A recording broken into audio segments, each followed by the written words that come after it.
1, 2, 3, 1, 2, 3. We are live. Chase is back. Colin C's back. The crypto boys, the crypto boy. Can we consider you a crypto boy now? The crypto boys are back. We are live. Let me check our mouths real quick, see what's going on. I'm in the waiting room. I don't know why it's not going on yet, but we will check it. We are on. We are on. It looks good. All right, guys. If you guys have questions for Chase, send them down in the chat. We don't have a whole ton of time, but I was talking to Chase earlier today. We were going back and forth, and Chase decided it was just easiest to come on, do a live, kind of give you guys an idea of where we're going, where we're headed. We obviously don't want to just make videos to make videos, so we want to make sure you guys are getting the information to help at least guide you in a direction and guide us as well. We have a lot of crypto still stacked up and what you can do with your crypto. Everybody keeps telling me, I just want my crypto back. Well, mofos, we just want our crypto back too. Sure, everybody does. Why do you think we're out here? Why do you think Chase is here? We want our stuff back too. It's ours. It's yours. It's everybody's. It's not theirs. But anyways, we gave it to them, and now we got to deal with the repercussions of that. So if you would hit the like button for Chase and the Crypto Boys, that really does help out the channel. Push it out to others. Like, subscribe. I'm not going to waste your time. If you got questions, throw them in the comments below. We will get to them as fast as possible. Evening, guys. Hope you are good. Great to see you on. Chase JB says, we appreciate you, JB. Thanks for watching. All right, guys. Let's pop on over to the desktop. Chase, before we even get started, I need to shut up. What do you got to say? Anything to start us off? I did read a motion by, it looks like one of the customers of Voyager. He's essentially saying, why did you keep... Basically what they did is there was 2 transactions that was after the 2 o'clock deadline Eastern time that he tried to put in. And what Voyager did is they accepted his one of him depositing money onto the platform, but he tried to take out the money, some other money at the same time or relatively the same time. I think they're about 30 minutes apart. And that was denied like 5 days later. So he's basically saying, how can you take you had enough time to take my money, but when I try to get it back out, you wouldn't do that. So he wants that basically both transactions to be null and void. So that's actually a good point now, and this could have a lot to do with it because there could be a lot of people kind of stuck in this. How does Voyager have a glitch that gets them $10,000 more essentially, right? But it doesn't give them back. The glitch doesn't work the other way to give the customer back his $10,000. That's what he's saying in his motion. Obviously, that's what happened to him. I believe somebody from their from Voyager's representation reached out and said it was just basically the complexity of their system allowed them to accept that transaction, but they were able to stop the withdrawal before that happened. So I think he makes some valid points in this argument that, you know, if you guys froze everything at 2 p.m., why are you still taking money after 2 p.m. then, and why can't I get my money out? I mean, I think it's a question that really the court's going to have to answer. Okay, so that's fair, and I have that up on the screen for you guys to see, and you guys can see this all public record on your guys' own. Why do you think this is important to bring up to the people? Why is it something that at least you think they need to know and keep in their back pocket? Well, I think there's probably, if there's him, there's got to be more people, right, who, you know, were doing these transactions. I mean, when you have millions of customers, I'm sure there's people doing transactions every minute of the day. So there could be people in the exact same situation as this guy where, you know, they took the money and they tried to transfer some money out maybe later, or maybe, you know, you took my money at 2:15, I go back to transfer it to a different platform or transfer it to my account, whatever you do at 2:25, and now I can't do that. They could say, well, you know, anything after 2, they need to invalidate, and maybe this might be the motion to do that, and they say, well, anything after 2 is invalidated, we need to return them to the status quo, especially if, you know, we're still taking money, but we're not letting anybody take the money. So we'll still take it, we're just not going to give it back to you. Okay, I understand that. So what do you think implication-wise? So what happens if they end up giving this person back his money, back his USDC, and everybody in this situation, now do they write a letter? Because this could start a really big snowball effect if they somehow give this man back his USDC, because other people who have USDC on it are going to be pissed, especially that are in this similar situation that lines up perfectly with when they stopped transactions, started transactions, and that whole thing. That's going to be the question is, I think this is easiest to differentiate because if you look at the exhibits he filed along with this, I'll bring those up. Yeah. Okay. So he filed, I think, about roughly like 9 or 10 exhibits with this motion, and it shows what time these were done, and they were clearly after 2 o'clock. So I think if just because you had USDC on there, even before 2 o'clock, it's not going to mean too much to you. No, I don't think. But it's going to be how many people are in this situation where they did a transaction shortly after, and they tried to. And they put money on and it was accepted and took money off. Now, I suppose theoretically he could be the only one, but I'm pretty sure he's probably not the only person that is in this realm. So I think this could be an important motion. And if the court finds one way, I would think people would piggyback off that ruling, or people may see this motion and just file a bunch of motions similar to that, saying, "Well, look, I had the same timeline or similar timeline, give me my stuff back too." So, guys, that could be an important thing going forward. It's something that is worth your attention. He brought it up. We brought it to you guys. Now we want to get into kind of the bigger and badder overall picture. Pat Warner over here says, any news on the potential buyer to buy out Voyager and what's happening there? We don't have any specific news because no one does. We are hearing rumors. I've heard actually something very close to me today that there is some very good bids out there, much higher than proposed. And I've actually heard a couple big names, such as still Binance getting floated around, and a couple people that have nothing to do with the crypto space. So I don't know exactly if these are just rumors or not, but we've brought Chase in to at least unmuddy the waters with what's buying out where. Let's start on Voyager's Twitter, Chase. Here is their Twitter. They sent this out just a few hours ago. It says, Voyagers. Let me move this over real quick. It says, Voyagers, we want to let you know that multiple bids were submitted as part of the company's restructuring process. As a result, an auction is scheduled for September 13th. Once that auction is complete, we will share more information. In the meantime, read this junk email that means nothing because it's pretty much junk, right? You read that, you let me know it's junk. What does this mean? So what is it? What is the positive news about having an auction in bankruptcy? Let us know. Well, the positive news is you have more than one bid. Yes. Or, some people don't even get a bid in a bankruptcy, but you have more than one bid, which means there's more than one player active. Now, how good these bids are, I don't know, because really their restructuring really wasn't, in my opinion, if their restructuring was just to give you, pro rata shares of, and because the pro rata shares from the proceeds of 3 Arrows Capital, you got to assume that's zero. Yes. You got to assume you're not getting anything back from that. Cause it sounds like they owed everybody money. They might even owe me money and I don't even know about it. Yes. You get common shares of the newly reorganized company. Okay, that'd be good, but you get common shares, but there's other types of shares in a corporation that would mean more. Yes. Like, there's, there's buying shares. There's all kinds of different kinds of shares. The common shares are just what normal people can buy. Pro rata share of crypto. Well, of course they're going to give you a pro rata share of crypto because that's what they have. That's the only thing they have. Yeah. So you're going to get a pro rata share. The question is, how much?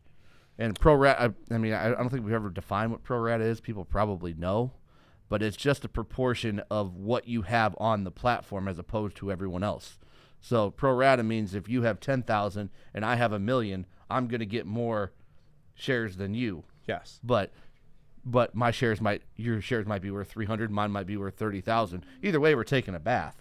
So that's where this is basically, this is Voyager's first proposal right here. We have it up on the screen for you guys. I'm going to blow it up real quick. But basically, this is saying that they're going to give some of your crypto back. They were estimating anywhere from about 50 to 70-ish%. That was a total guess back in the day when we first started this. Is that correct? Yeah, I don't. From what I've seen of 3 Arrows Capital as it comes out, I don't think there's any way you're getting back 50 to 70%. There's no way with that, because typically you've even hit the nail on the head. Usually it's between about 20 and 40%. Yeah. Somewhere in there in usual bankruptcies. Next up, it says pro rata shares proceeds from 3 Arrows Capital. We're just going to put the dead sign in a skull on the 3 Arrows Capital and say that's gone. Because really, it's concerning that Voyager was not even 3 Arrows Capital's largest creditor. So correct. More people gave 3 Arrows Capital a lot more money than Voyager did. So I just don't think they have anything left, and there's a reason those two guys have kind of disappeared. Exactly. So pro rata share of common shares, we already went over that, and existing Voyager tokens, which are going up a little bit. But here's the good part, and here's the positive part, right? And that's kind of why we had this whole thing, is that no matter what, to go to an auction in bankruptcy, you have to have a valid offer that's better than the one you currently have. So that means this auction or this bidding that's going to happen or the bids they've received are at least better than the thing we just showed you. Well, the problem is with the thing we just showed you is that's their plan for reorganization. Yes. So this is our plan to how to pay you guys back. Mm-hmm. This is what we envision happening. We're going to start a new company, but it gives you no numbers as to how we're going to pay you back, what we're going to have left. I think offers are going to come back where you're going to see solid numbers. This is what we're willing to pay for Voyager. Voyager is not giving you anything as far as I can give you a pro rata share of crypto, but if I end up with 20 million, that's all I have left. I mean, sure, you can reorganize it that way if you want, but until we see some actual numbers from somebody who has the money, yes, that'll be more interesting to me than what their plan was there, because it doesn't give me any numbers and what they expect. I don't know what they expect common shares of a newly reorganized company is. Because I think my guess is consumers have lost a lot of faith in Voyager. Absolutely. So you're probably gonna have to leave that name behind and start something anew. And get rid of all of the executive team. They're still taking bonuses and doing all their stuff and getting $27,000 a month. I would assume the executive team's probably gone. Yeah. They may keep on. Maybe some tech guys would make it because they're just doing the platform to make sure it runs correctly. Good but question. if you were running the company, it would shock me if you kept your job. Yeah. So Jonathan says, great to see you guys. As always, we appreciate you, Jonathan, for being here. And it says here that one thing that we probably should have went over is that the exact numbers on how much basically of your crypto you're going to get back depends on the recovery of Three Arrows Capital, which is looking smaller and smaller. But the positive news with this auction, and we're going to go to the auction what do you call this? Court doc. Yeah, notice. The auction notice right now, guys. They're saying though what we're basically worried about, Chase, and just correct me if I'm wrong. How much money is this third party going to bid, win the auction for, get Voyager, and make up as much as they can of the Three Arrows Capital? Because that will ultimately decide how much of our crypto we get back. Is that true? Yes, depending on what they're willing to pay, and then whatever they recover from Three Arrows Capital. And if they have any other, I don't think they have anybody else that owes them money. If they do, I think they do have a few people, but it's not large. Last time we went over the spreadsheet of kind of what they were generating and what they were paying out, and they were losing, 11 some million dollars a month or something like that. I don't remember, but that was close. So yeah, really, pretty much it's going to be whatever they pay, what the Three Arrows Capital is, and then the crypto market because they have crypto. Yes. But there's still a $650 million hole in your balance sheet. Correct. And that's a problem. Well, and so Cryptomatic says, how in the hell did these assholes give Three Arrows Capital all of that money? Brother, we don't know. I mean, because they were getting interest on it, as they were getting yield, they were kicking us back some yield and keeping them themselves. Well, I think we talked about this maybe last time, that they were getting they were guaranteed to get like 10% on that. So they were going to be making, and I think you guys were going to get back like 7%, and they were keeping 3%. Is that right? About, yes. So basically what Voyager is doing, they were making 3% on $650 million a month. You know what that is? That's millions of dollars a month. Absolutely. So, 10% of $650 million, $65 million. Yeah. A month, and right? How do you not know that as an E-Trade guy? Whatever. $65 million a month. Oh, we're going to get that. That's a payment. Yeah, we'll take that for sure. Sounds good. Sounds too good to be true, which it was. It definitely was. Gave away all our crypto. Thank you for the hidden gem. Appreciate it. More on this channel. I appreciate you there, Jonathan. CL Ninja Rider, it looks like. I received the email with my asset amounts, but is it okay that I already filed a claim with the court? That is an amazing question because I have no idea. Chase. Yeah, it's okay. You filed a claim with the court. I mean, they basically did it for you, and they only wanted you to file a claim if you disputed it, because I'll be honest with you, the court and the judge do not want 5 million claims in front of them. Exactly. So they did it for you, but if you filed one, you're just double protected. But if it's the same one, they may just take one out of the record, because if it's the same thing, they're going to have enough filings in this case. Trust me. So Chase, a lot of people are on here saying, "Listen, screw it. I'm filing a claim anyways. I received one as well." What would you give those people as advice? What would you say to them? Not that it's legal advice or any other advice, but what would you say? Is that okay? As far as if you want to file a claim, if you want to file another one, go ahead and file another one. I mean, it can't hurt you, right? There's nothing you filing a claim even if it's the exact numbers that Voyager has for you, if you file a claim, fine. But you can't. I don't know if you can file the claim because we didn't file one. We're not going to, as advised, because they already filed one for us. So there's one filed. If they still can't figure out how to file it in crypto and they have to file it in USD, will that screw anything up? Or are they probably just going to get back the one Voyager filed for them anyways? Probably the one Voyager filed for them anyways because they filed it in crypto. They filed in crypto. Right? Yes. So that if you start getting all these claims, there's so many claims that need to be uniform. Yes. So we can't have 30% of the claims be in U.S. dollars, 30% be in Bitcoin, 30% being over here. Yeah. Or even 70% crypto, 30% dollars. They have to do them all uniform. All the same. It's going to be too hard to value. Yes. Okay.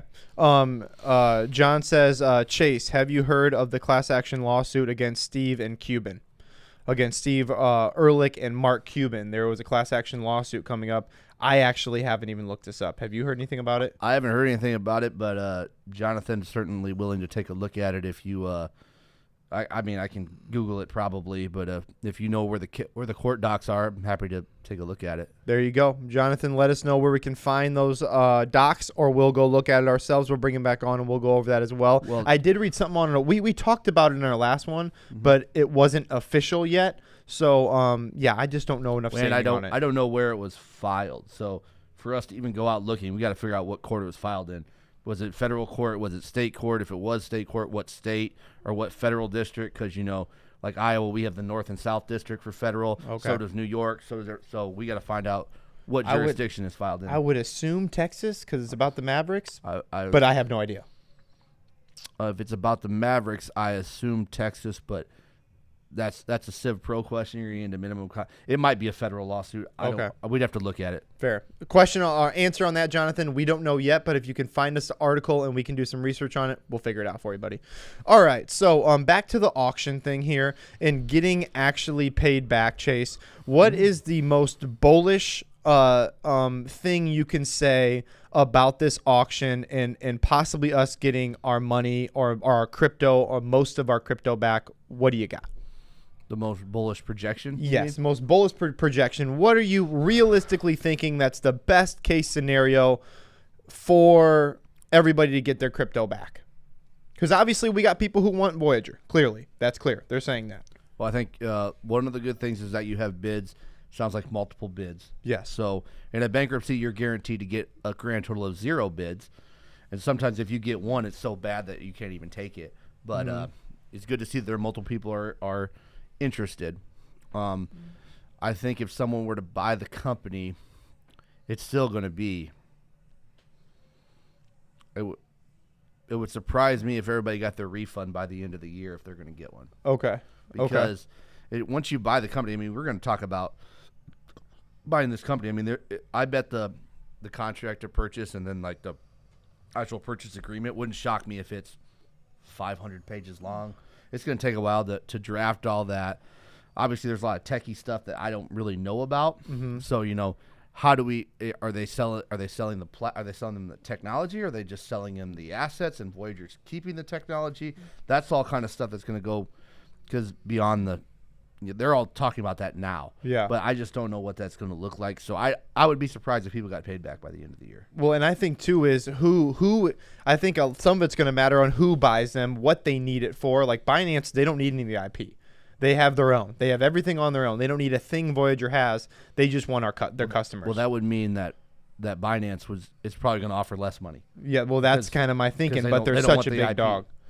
You know what I'm saying? Yeah. And they don't want the IP, so that IP, it sounds like from what you guys have told me, which I've never really been on many of these sites. Voyager was the most user-friendly platform out there. In our opinion, absolutely. So the IP would be worth something to someone. Correct. And if Binance says we don't care about your IP, their offer will probably be less than other people's because they don't want to institute the IP.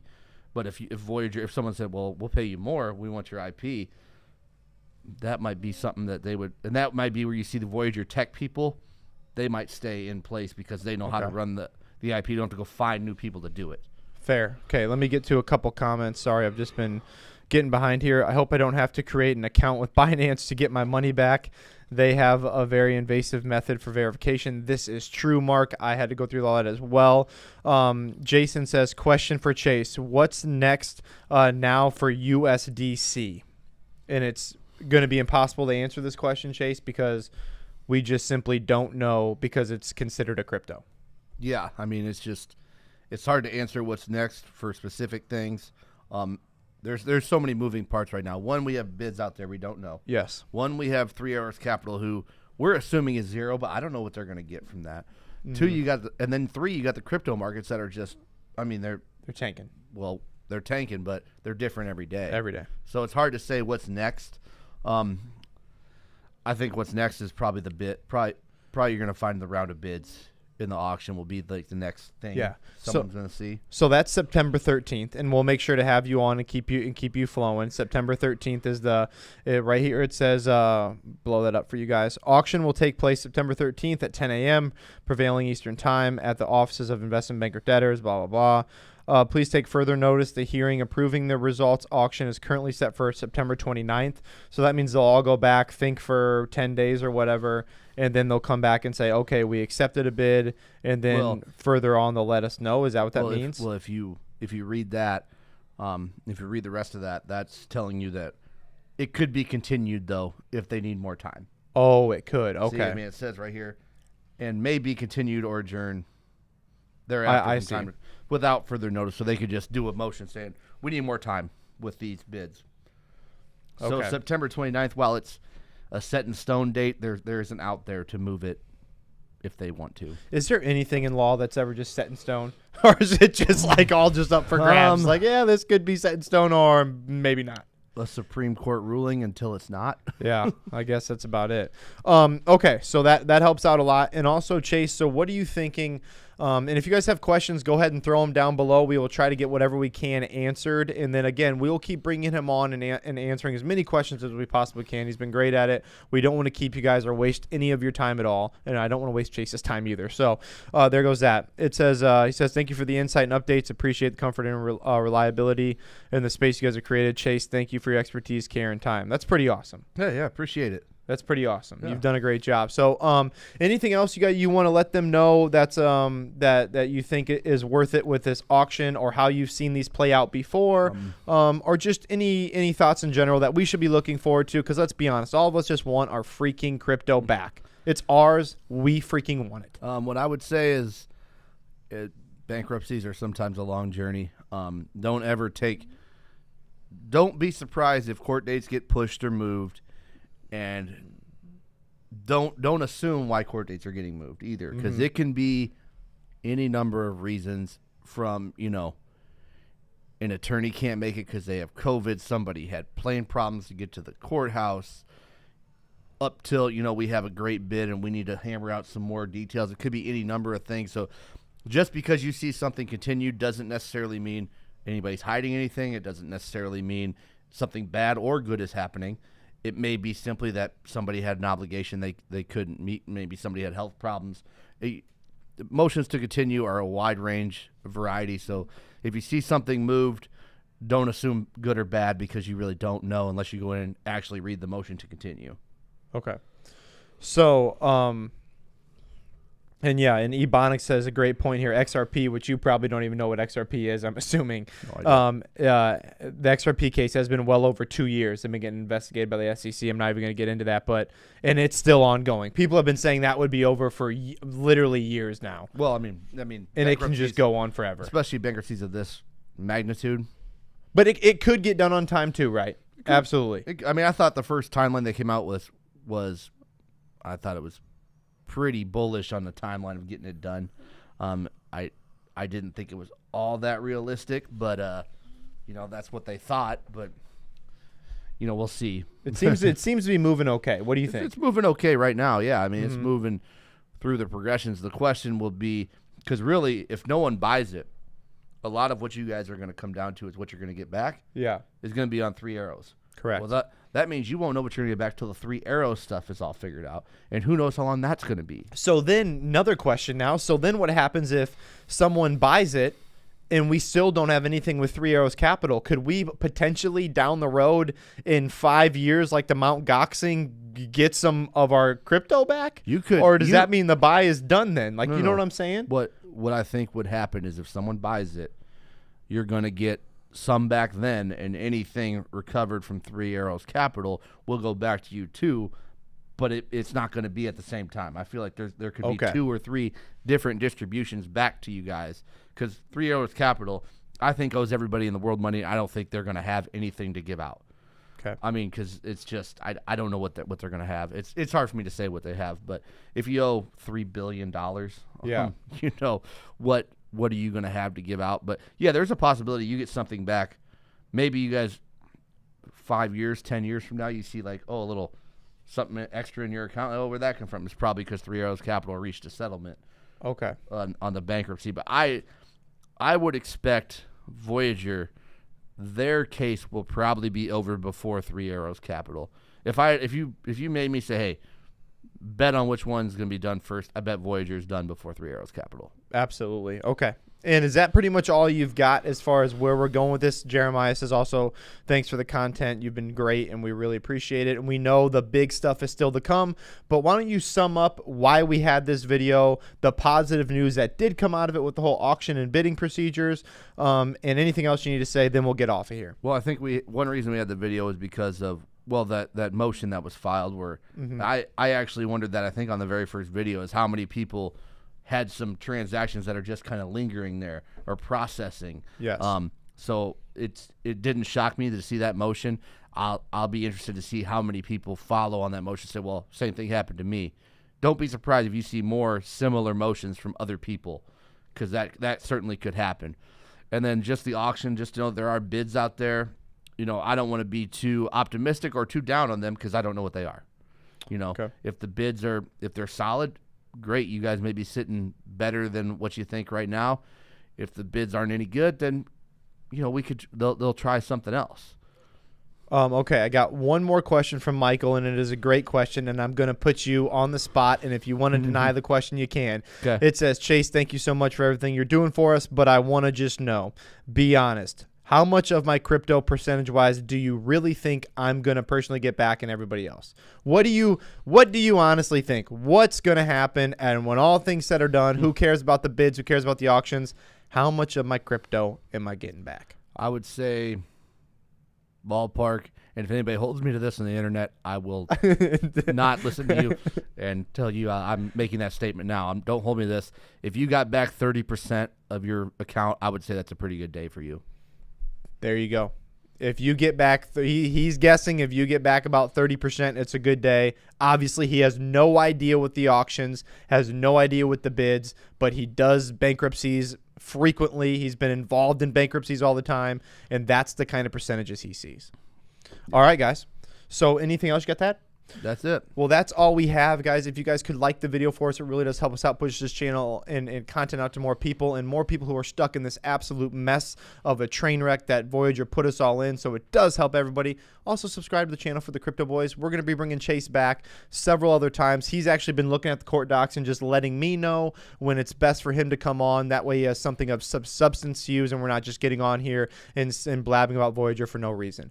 All right, guys. So that's all we've got. We really do appreciate you guys in the comments. If you have questions for him, we can bring him back. No big deal. But we always appreciate you guys being here with us and rocking with the fittest crypto channel on YouTube. And we're out.